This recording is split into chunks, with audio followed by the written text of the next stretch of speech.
There are views, there are stories, and then there's the gospel truth. A reality that one can feel integrated in, yet not assimilate to.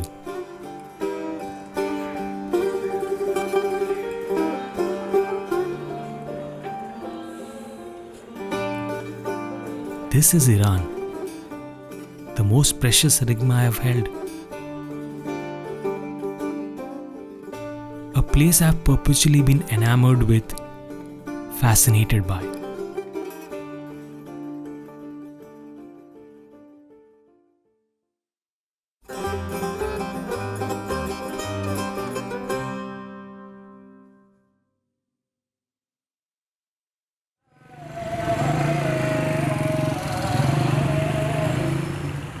"9 a.m. Tehran.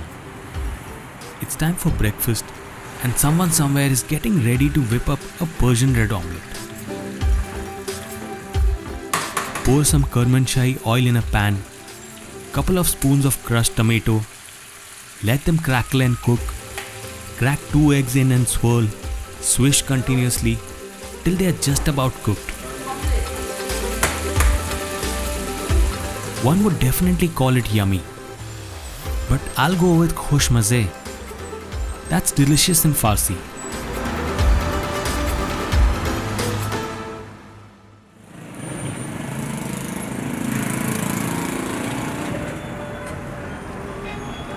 They say that this time of the year, Iran is supposed to be enveloped in thick snow. But it's not. Climate change is at work, and this is apparent at the northern end of the city, the Alborz Mountains. A place where most Iranians would spend their weekends skiing, hiking in, and enjoying a stunning snow-and landscape from a cable car.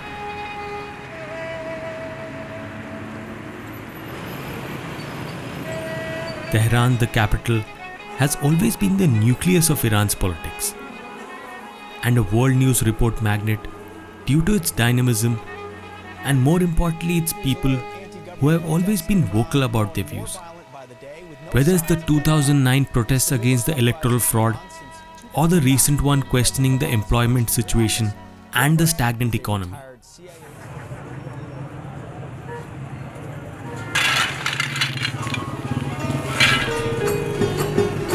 The people, jovial, grounded, warm, welcoming, and hospitable, are a kind, caring bunch who do not discriminate, demonstrating no difference in demeanor with the tourist or their fellow countrymen. They display an innate interest in every individual or visitor, eager to hear about you and where you come from and how your day was. The stuff that doesn't make you feel like a stranger, but instead makes you feel like you're coming home after a long time.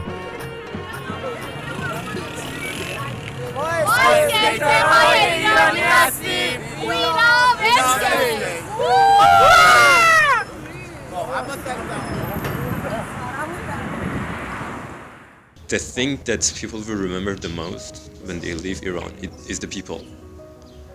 That I think is kind of unique. Yeah. Not unique as in just one of a kind, but it's becoming more and more rare these days. So yeah, like people make an impression. People are different in different parts of Iran, but one thing is for sure, hospitality is a virtue in here. That's why they make quite an impression on travelers. Misha Faridani, an art school graduate, has grown up in Tehran. Currently works and manages a backpackers hostel called High Tehran, located in central Tehran. I would actually head north from Tehran. Like, if you have 1 week in Iran, well, you probably land in Tehran, but don't stay in Tehran for too long. Tehran can be lovely, but not at the beginning, because at the beginning you arrive in Iran, and it's this like big, huge city of chaos. And you've heard all this stuff about Iran that's like, well, you're already here. It means that you have more open mind than most people. If you stay in Tehran, like, it won't calm you down. You know, you want to go to some smaller place. You can enjoy Tehran a lot on your way back. Tehran will make sense after you've like, it's like a tutorial. Like Tehran is the final boss. You need to like go beat other smaller, weaker bosses. But I would go north. There's this village, 1 hour before you get to the Caspian seashore. It's on the mountains. It's called Filband. It's like a dream up there because people in that village live above the clouds. They live on top of a mountain in a forest above the clouds. Like, it's you can't capture that beauty on a camera or anything. You just have to be there to see it. Like an ocean of clouds underneath their feet all the time, and they're used to it. Like they have like, it's normal. Like, this beauty is. When we go there, we're like, wow. Okay. Yeah, like my friends were like, we went up there and everyone was like just enjoy it. Like, you can find pictures of this online, like better pictures, but they never capture the essence of beauty in this thing.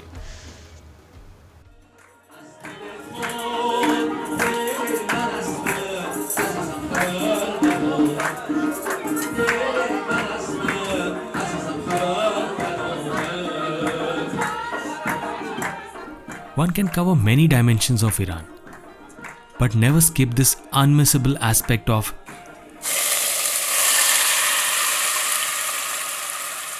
the Irani cuisine. Food that has beautiful names to begin with. Names you'd want to repeat over and over again because the sheer pronunciation of Farsi words is so delightful. And then there's the visual treat of vibrant colors. Opulence that can put any Western continental cuisine to shame with its liberal use of saffron across the food spectrum. From the apex kebabs to a butt stew, all the way into their can't do without tea.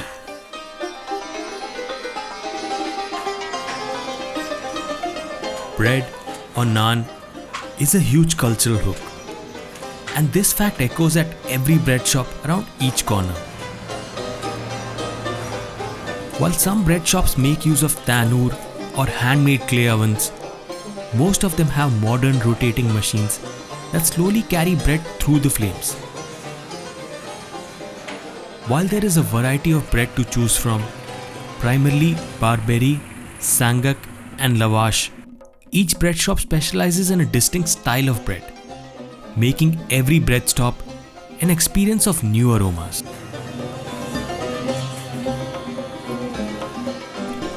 Barberi or Nane Barberi is the densest Irani bread, an inch thick with deep handmade grooves running down its length and sometimes sprinkled with sesame seeds.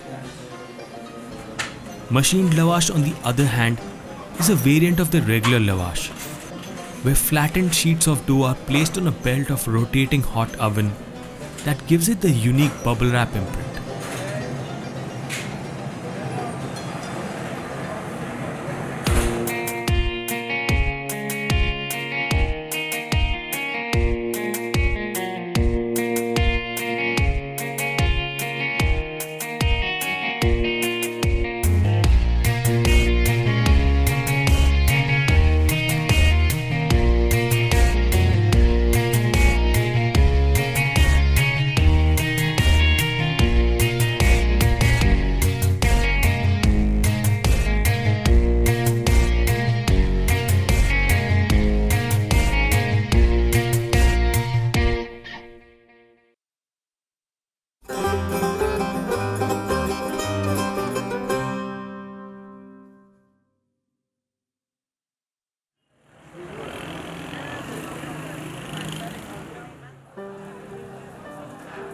Words and actions hold weight in Iran. What is permissible or unforgivable to say, do, or be is never certain, and that is the only constant. One certainty to overpower other uncertainties is this: when you walk the streets brushing shoulders with Iranians, take a bite into their life and lend a ear to their thoughts, even on burning subjects like the USA. you'll find that this is a place where impressions come to die. There is never a bigger disconnect between reality and the news-filled opinion than in Iran.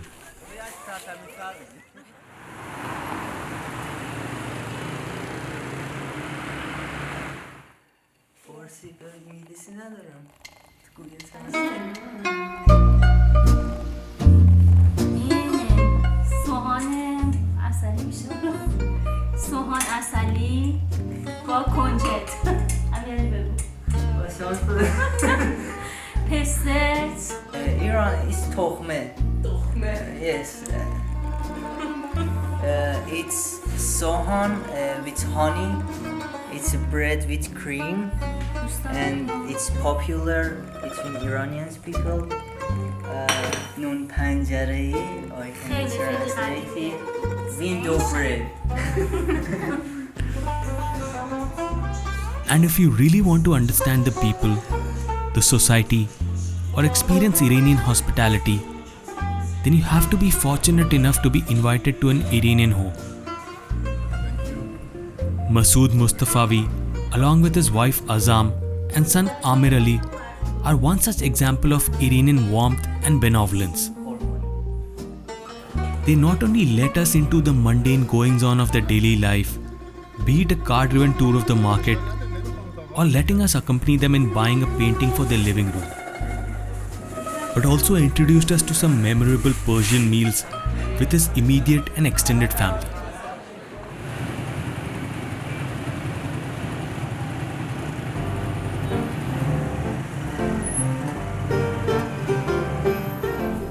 Our first interaction was at a tiny restaurant called Hoshbin at Saadi Street in central Tehran.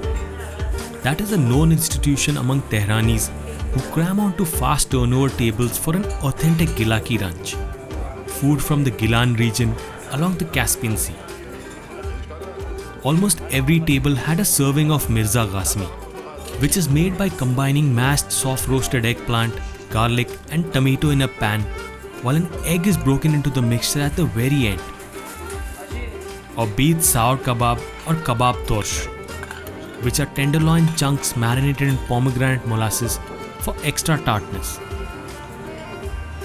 What sets the Gilaki cuisine apart is the presence of a variety of fish that are enjoyed roasted whole with a dash of orange.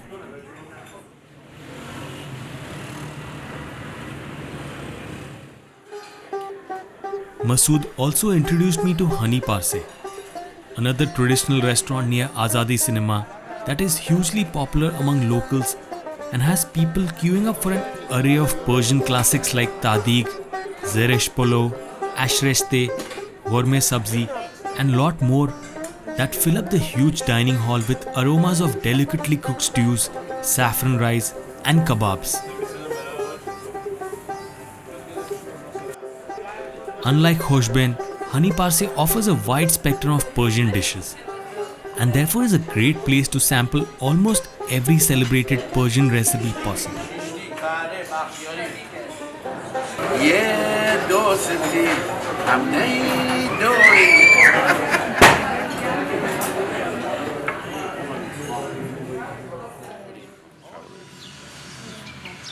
Yeah, I mean, this was, as I told you, I think earlier, this happened on a first day or second day that we were having lunch at this another place over here, Khoshbin or somewhere. And so this other couple who were sitting next to us, they said, let me just show you how do you eat this, because probably they thought that we were eating it the wrong way.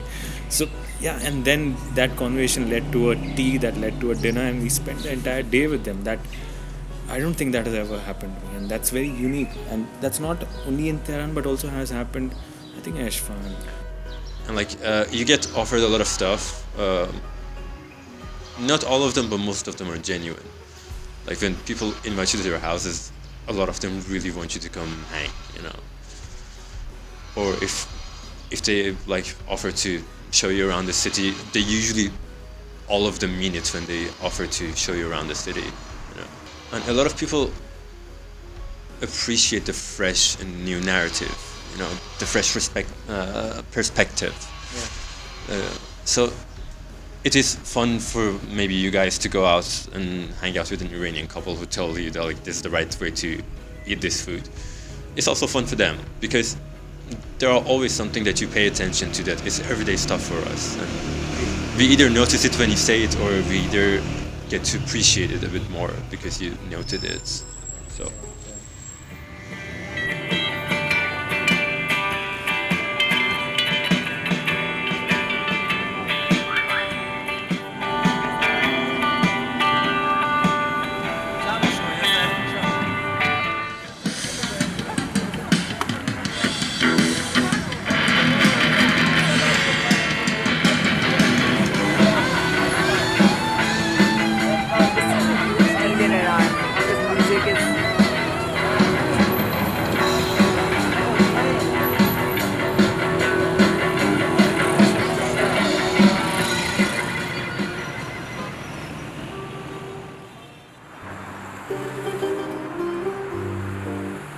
It's a country on the verge of change.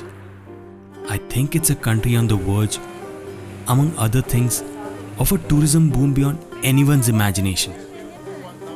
Because whatever your feelings are on the Iranian leadership in the last 3 decades, Iran is breathtakingly beautiful. The people uniquely wonderful, proud, resourceful, educated, and funny as hell.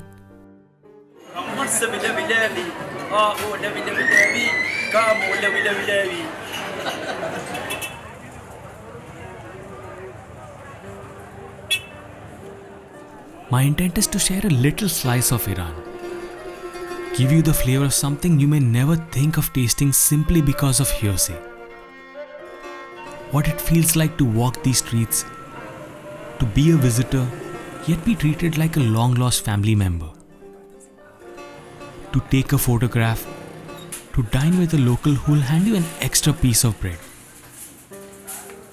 To do what we regard as mundane, yet here it feels special, endearing, and extraordinary. The truth about Iran is that its reality is indescribable. It is that which will capture your heart, but also occasionally break it.